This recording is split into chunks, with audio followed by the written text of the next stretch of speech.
Just over 70 years ago, Sudan became an independent country. That moment was greeted with enthusiasm and hope for the future across this beautiful nation, and by the United Kingdom and Egypt, who had been responsible for its administration. Over the decades since, the relations between our countries have flourished on many fronts, in education, economic development and cultural ties, as well as through the remarkable community of people in the UK who trace their heritage to Sudan, and who have done so much to contribute to our national life. In his message to the Sudanese people on Independence Day at the start of this month, His Majesty King Charles III paid tribute to what he called those enduring bonds of friendship and cooperation.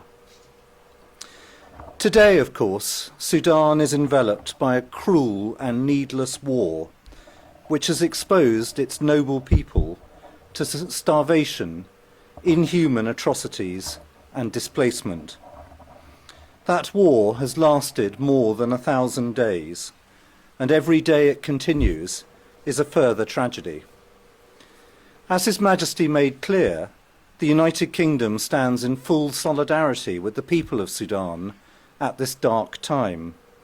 The British government, with Foreign Secretary Yvette Cooper, is determined to use every avenue at our disposal to bring peace and to help Sudan towards the path of recovery and political development which it so badly needs. Today, as part of that effort, I have come to Port Sudan with Admiral Edward Algren, our Defence Senior Advisor for the Middle East. Admiral Algren has served a distinguished career in the Royal Navy, an organisation, along with the British Army and the Royal Air Force, which has a long and proud tradition of military service in pursuit of peace. As the UK, we believe it is necessary to speak with all sides in this conflict, in support of the efforts being led by the United States with regional countries, to support the United Nations and other humanitarian actors in bringing aid to those in need, and to call out the awful atrocities which had taken place, most notably in El Fasher.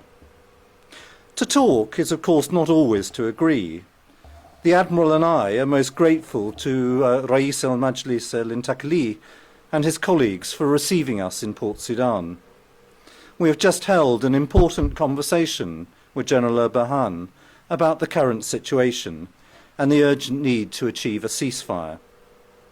We expressed our deep shock over the picture that is emerging from El Fasher, which has exposed brutality and cold-blooded murder committed on a scale that is hard to comprehend.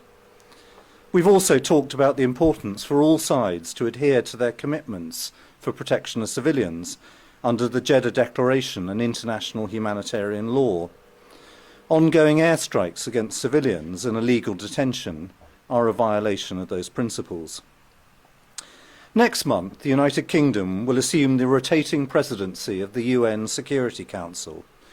Further ahead, in April, we will serve as a co-chair for the international conference that the German government will host in Berlin, following those in Paris and then London last year.